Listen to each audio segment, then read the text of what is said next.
911 is John. What's the address emergency? Hi, there is an emergency. I found something in my son's closet wrapped in a plastic bag. Okay, what was it? I think it's a human head. It's a what? I think it's a human head. Why do you think it's that? Because it looks like it's on ear. Is your son there now? He just pulled up. We wanted to make sure he was here before we called. How old is he? 19. Grand Junction, Colorado, is a small town known for its close community and peaceful streets. But in March 2021, it became the scene of a distressing event.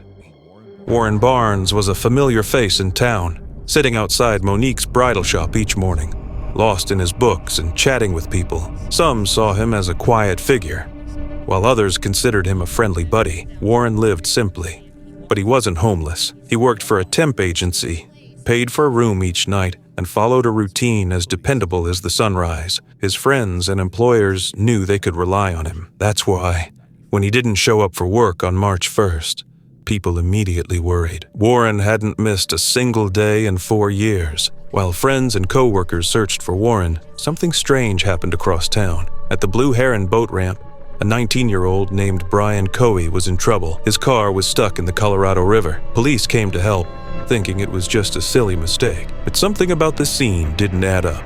Is your son right here? Yep. Yeah. Hey, partner, you want to come out and talk to me real quick? Sure, Appreciate it, man. I'm really cold. Is it okay if it's in here? Because That's fine.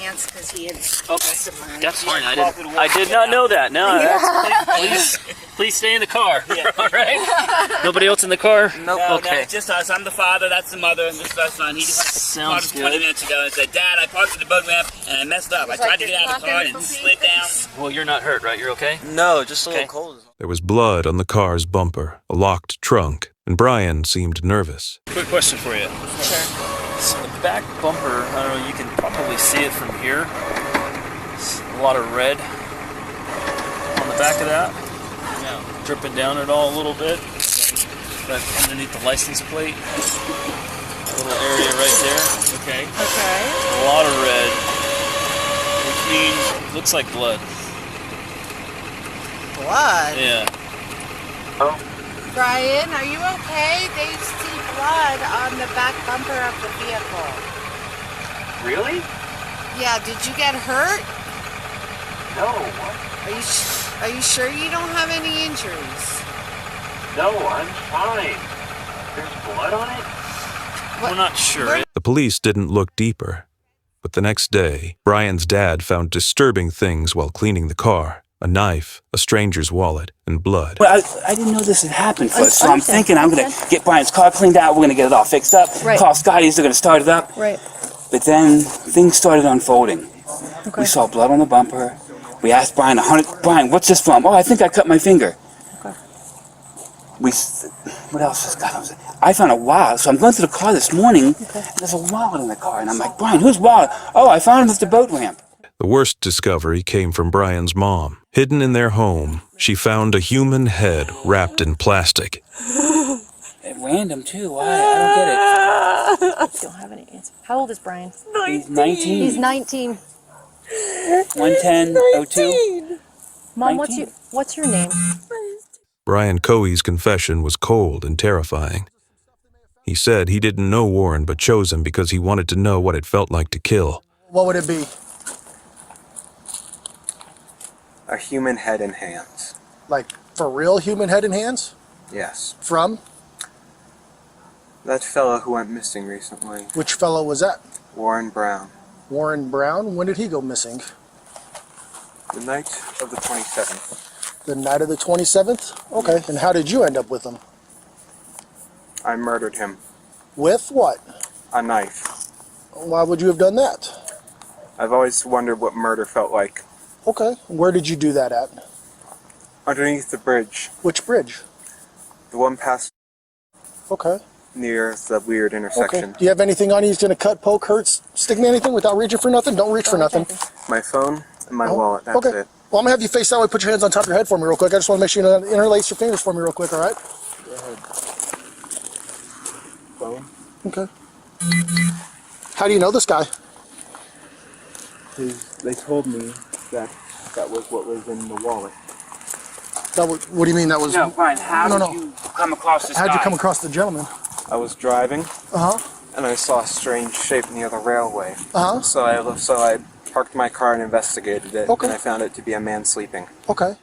He described the attack in chilling detail and showed no regret. For the police, his calm attitude was as disturbing as the crime itself. Warren's remains were found in the Colorado River, thrown away like trash.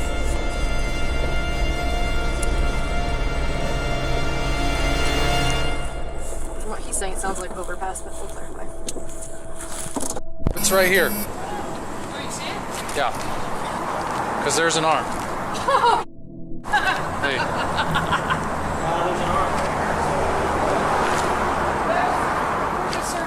There's an arm, there's another arm. Okay, hold on. Do some pictures. The people of Grand Junction struggled to understand why this happened. They came together outside Monique's shop, lighting candles and sharing stories about the man who brought quiet joy to their lives. Brian Cohee was sentenced to life in prison without parole, but Warren Barnes's memory couldn't be erased. Outside Monique's bridal shop, there is now a sculpture of a tree, a chair, and a stack of books. It's a tribute to the reading man. He may no longer sit on Main Street with his books, but his spirit lives on in the hearts of those who knew him. You know, like how... Can I? Oh yeah. Go ahead.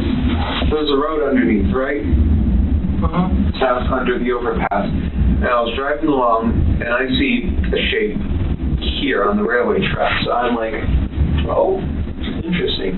So I go up, and as I'm looking, I see a large thing wrapped in a canvas. Okay. And I'm like, that's a homeless person. So I grab my knife, I put on 3 layers of gloves, because plastic gloves can betray their users because they're so thin, those vinyl gloves, by imprinting your fingerprints through. So I put on 3 on one hand, I took the knife, I pulled back the canvas, and I stabbed his neck. Okay. He was panicking at first in his old man voice. He was in his 50s. I know why I call him an old man. He was saying, "What are you doing? What are you doing? Why? Ah!" And I just kept on stabbing his neck. Is it okay if I do a demonstration? Oh yeah. This is him. I was strapped on top of him like this. Okay. And he couldn't fight back. It was actually surprisingly easy. I was barely breaking a sweat. I thought, oh, this guy, he's going to be tough. But no, it was actually surprisingly easy. And during the time, I was growling and making the animalistic noises. Okay. I was so excited, so rushed up on adrenaline and everything. It was just, woo! And I paused, and he said, "Why are you doing this?" And I said, "I've been wanting to do this for a long time, murder someone." And then I continued. The whole ordeal lasted about a minute and a half. Okay. And I stabbed, and when I was finished stabbing him, he took out his last breath, a grunt, and his head was halfway cut off in stabs. All the while, no, actually. We feel so much for the mom. Not only did she open a bag and be confronted with a severed human head, she straight away called police and reported her own child. Seeing that head must have been nightmarish, and then to realize your child was responsible for it must have destroyed her world in seconds. That young man should never get out of prison. Rest in peace, Warren. If this story touched you, please like, subscribe, and hit the notification bell for more true crime stories that honor the lives behind the headlines. Thank you for watching.